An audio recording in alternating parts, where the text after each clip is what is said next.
ಬೇಲೂರು ತಾಲೂಕಿನ ಅರೇಹಳ್ಳಿ ಭಾಗದಲ್ಲಿ ಕಳೆದ 3 ದಿನಗಳಿಂದ ಸತತವಾಗಿ ಸುರಿಯುತ್ತಿರುವ ಮಳೆಯಿಂದ ಜನಜೀವನ ಅಸ್ತವ್ಯಸ್ತಗೊಂಡಿದೆ. ಇನ್ನು ತಾಲೂಕಿನಾದ್ಯಂತ ವಿಪರೀತ ಮಳೆಗೆ 2 ದಿನಗಳ ಕಾಲ ಶಾಲಾ ಮಕ್ಕಳಿಗೆ ರಜೆಯನ್ನ ನೀಡಲಾಗಿದ್ದು, ಬಹುತೇಕ ಕೂಲಿ ಕಾರ್ಮಿಕರು, ಕಟ್ಟಡ ಕಾರ್ಮಿಕ ವರ್ಗದವರು ಹಾಗೂ ತೋಟದ ಕಾರ್ಮಿಕರು ಸಹ ಮನೆಯಲ್ಲಿದ್ದು ವಿಶ್ರಾಂತಿ ಪಡೆಯುವಂತಾಗಿದೆ.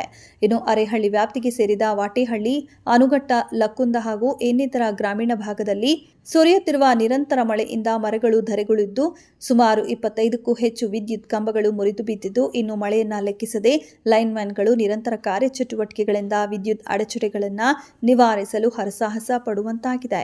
ಲಿಂಗಾಪುರ ಗ್ರಾಮದ ಉದಯೇವಾರ ರಸ್ತೆಯಲ್ಲಿ ರಾತ್ರಿ ಸಮಯ ಅಡ್ಡಲಾಗಿ ಮರ ಬಿದ್ದು ಪರಿಣಾಮ ವಿದ್ಯುತ್ ಕಂಬಗಳು ಮುರಿದು ಬಿದ್ದಿದ್ದು, ಬೆಳಗಿನ ಸಮಯ ಸುಮಾರು 3-4 ಗಂಟೆಗಳ ಕಾಲ ವಾಹನ ಸಂಚಾರಕ್ಕೆ ಅಡ್ಡಿಯಾಗಿದ್ದು, ಲೈನ್ಮನ್ಗಳು ಸ್ಥಳೀಯರ ನೆರವಿನೊಂದಿಗೆ ವಾಹನ ಸಂಚಾರಕ್ಕೆ ಅನುವು ಮಾಡಿಕೊಟ್ಟಿರುವ ದೃಶ್ಯ ಕಂಡುಬಂದಿದೆ.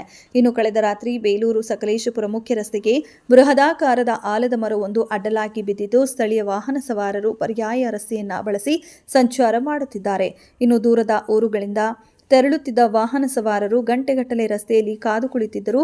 ನಂತರದಲ್ಲಿ ಸ್ಥಳಕ್ಕೆ ಆಗಮಿಸಿದ ಅರಣ್ಯ ಇಲಾಖೆಯವರು ಸುಮಾರು 4 ಗಂಟೆಗಳ ಕಾಲ ಹರಸಾಹಸದಿಂದ ಮರವನ್ನು ತೆರವುಗೊಳಿಸಿ ವಾಹನ ಸಂಚಾರಕ್ಕೆ ಅನುವು ಮಾಡಿಕೊಟ್ಟಿದ್ದಾರೆ.